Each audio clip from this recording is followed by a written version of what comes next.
Bonjour à toutes et à tous. Aujourd'hui, dans cette vidéo, je vous parlerai de la préparation de votre dossier de demande de regroupement familial. Comme vous le verrez, c'est une procédure que vous devez bien préparer en amont, au risque de voir votre demande rejetée. La première chose que vous devez savoir, c'est que le regroupement familial n'est pas une faveur que l'administration française vous accorde. Enlevez-vous cette idée de votre tête. Le regroupement familial est un droit que vous avez de faire venir un membre de votre famille, femme, mari ou enfant mineur, à la condition de respecter les valeurs et les principes de la République, et certains critères, tels qu'avoir des ressources suffisantes et un logement décent. La deuxième chose à savoir, c'est que ces critères sont stricts et peuvent devenir rapidement rédhibitoires. Vous devez donc les respecter. La préparation de votre demande de regroupement familial consistera donc à vous assurer que tous ces critères sont respectés. Je dis bien tous les critères. Il suffit qu'un seul critère ne soit pas rempli pour voir votre demande rejetée. Vous devez donc être méthodique en vérifiant que vous justifiez de ressources suffisantes pour faire venir votre famille en France et aussi que vous avez un logement décent. Si vous n'avez pas de logement décent, vous devez vous assurer qu'au moment de la venue de votre famille, vous serez capable de la recevoir dans un logement décent. En fait, avant de déposer votre demande de regroupement familial, vous devez comprendre chacun de ces critères contraignants et vous poser les questions suivantes. Qu'est-ce qu'il signifie? Que attend l'administration de vous? Remplissez-vous les conditions requises? Une fois que vous penserez remplir les conditions requises, prenez le formulaire de demande de regroupement familial de l'OFII. Allez consulter la liste des justificatifs réclamés. Assurez-vous que vous pouvez fournir tous les justificatifs réclamés.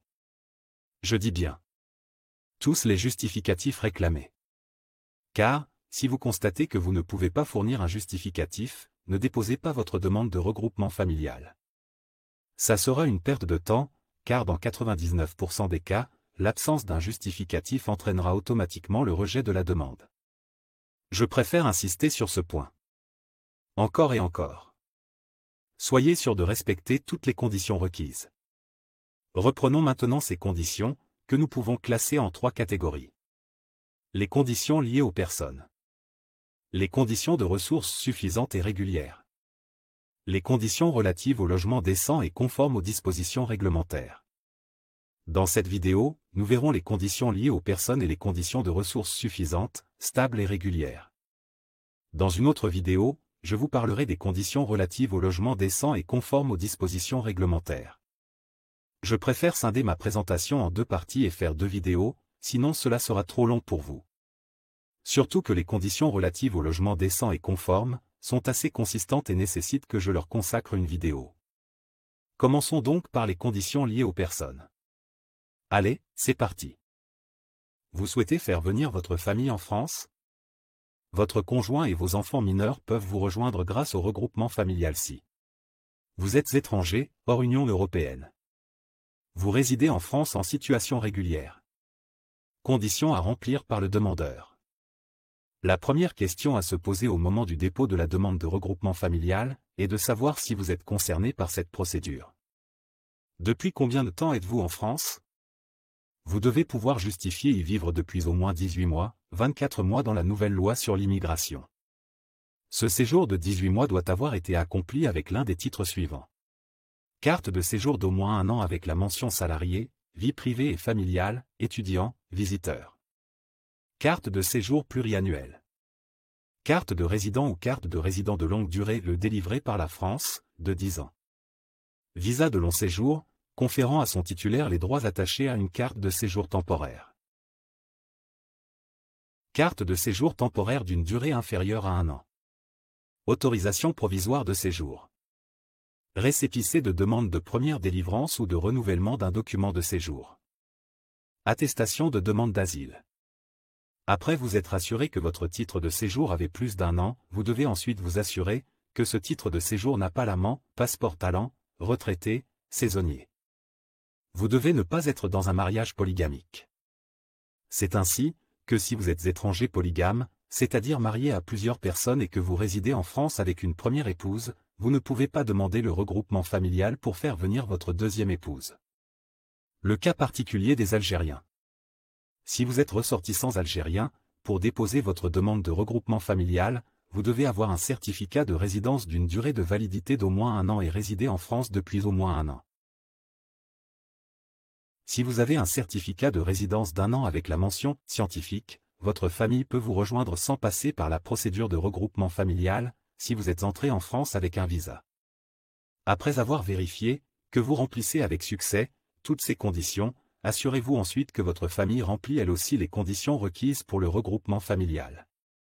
Conditions à remplir par la famille du demandeur. Votre famille doit résider à l'étranger. Il existe cependant des exceptions où l'admission peut se faire sur place.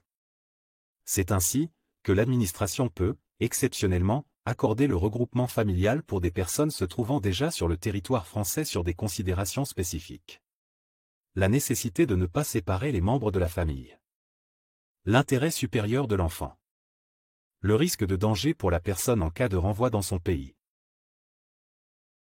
De plus, elle est généralement favorable à une admission sur place dans le cas où 2 étrangers en situation régulière se sont mariés en France, à condition que le conjoint bénéficiaire ait déjà un titre de séjour d'1 an valide et que les autres conditions du regroupement familial soient réunies, logement, ressources, durée de résidence en France. Par ailleurs, le conjoint ou la conjointe doit avoir au moins 18 ans. Quant aux enfants, ils doivent avoir moins de 18 ans. Cette condition d'âge est susceptible d'être changée avec la nouvelle loi sur l'immigration.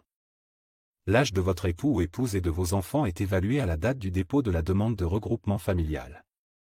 Vos enfants peuvent être issus de votre couple, à condition d'avoir une filiation légalement établie ou d'être adoptés en vertu d'une décision judiciaire. Il en est de même, concernant les Algériens, pour les enfants adoptés ou recueillis par kafala. Ainsi que des enfants issus de votre précédente union, ou d'une précédente union de votre époux ou épouse dans les cas suivants. L'autre parent est décédé ou déchu de ses droits parentaux. Ou l'autorité parentale exercée par l'un ou l'autre des parents est en vertu d'une décision d'une juridiction étrangère. Il faut savoir qu'en règle générale, le regroupement familial partiel n'est pas autorisé, c'est-à-dire que tous les membres de votre famille doivent arriver ensemble en France.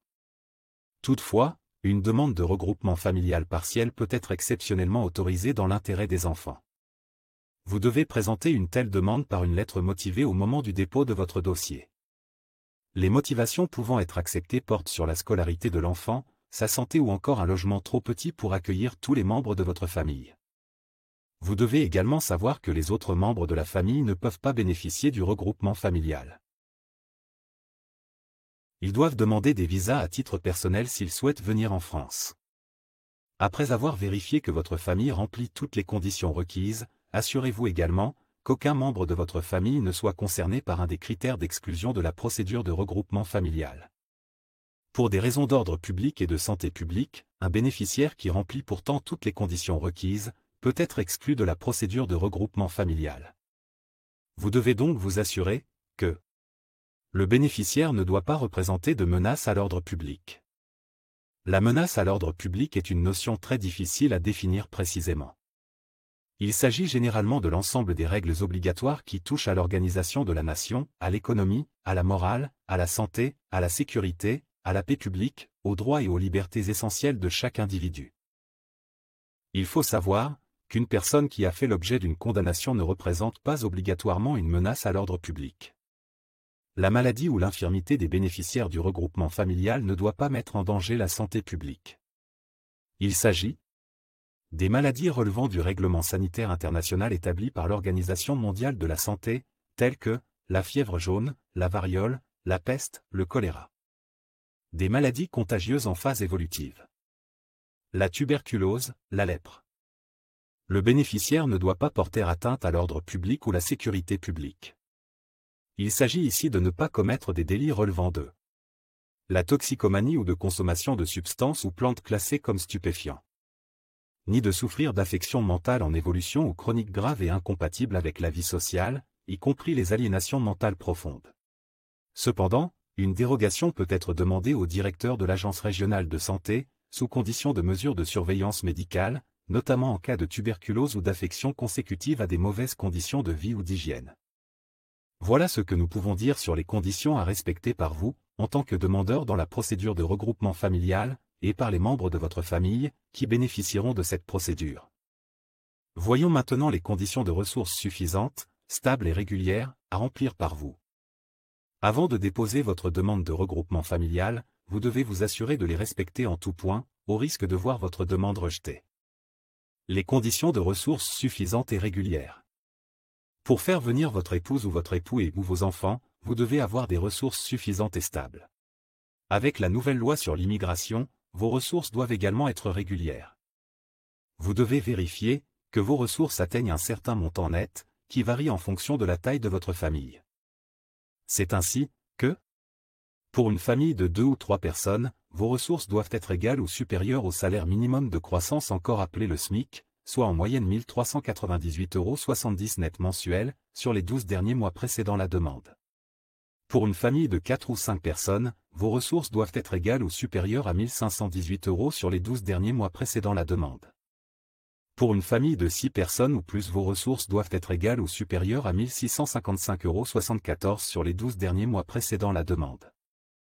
Vos ressources peuvent provenir de revenus issus d'un travail salarié ou non salarié, tirés de la gestion d'un patrimoine, de pensions de retraite, etc.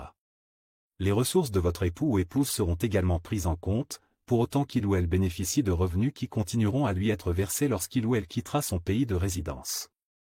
Comme vous pouvez le constater, ce sont pratiquement toutes vos ressources et celles de votre conjoint qui seront prises en compte, sauf les suivantes. Les prestations familiales, à savoir la prestation d'accueil du jeune enfant, ou PAJE. Les allocations familiales. Le complément familial. L'allocation logement. L'allocation d'éducation de l'enfant handicapé, ou AEH. L'allocation de soutien familial. L'allocation de rentrée scolaire. L'allocation journalière de présence parentale. D'autres prestations sont également exclues. À savoir l'allocation équivalent retraite. Le revenu de solidarité active, ou RSA. L'allocation de solidarité aux personnes âgées, ou l'ASPA. L'allocation de solidarité spécifique, ou ASS.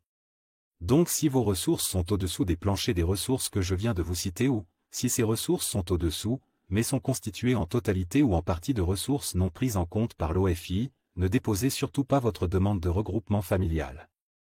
Elle sera rejetée. Vous devez donc, dans un premier temps, connaître le nombre de personnes qui composent votre foyer. Puis, déterminer le montant des ressources minimales dont vous devez justifier. Enfin, assurez-vous de pouvoir justifier de dépasser ce plancher des ressources, uniquement avec des ressources qui ne font pas partie de la liste des ressources exclues par l'OFII. Assurez-vous également que ces ressources soient stables et régulières dans la durée. J'aimerais préciser que dans 2 cas, la condition de ressources suffisantes, stables et régulières, n'est pas nécessaire. C'est ainsi que les personnes de plus de 65 ans n'ont pas à remplir cette condition, si elles justifient résider régulièrement en France depuis au moins 25 ans. Être marié depuis au moins 10 ans. Demander le regroupement familial pour son épouse ou son époux. Il en va de même des personnes qui touchent l'allocation aux adultes handicapés, ou AAH, ou l'allocation supplémentaire d'invalidité, ou ASI. Aucune condition de ressources n'est exigée pour ces personnes.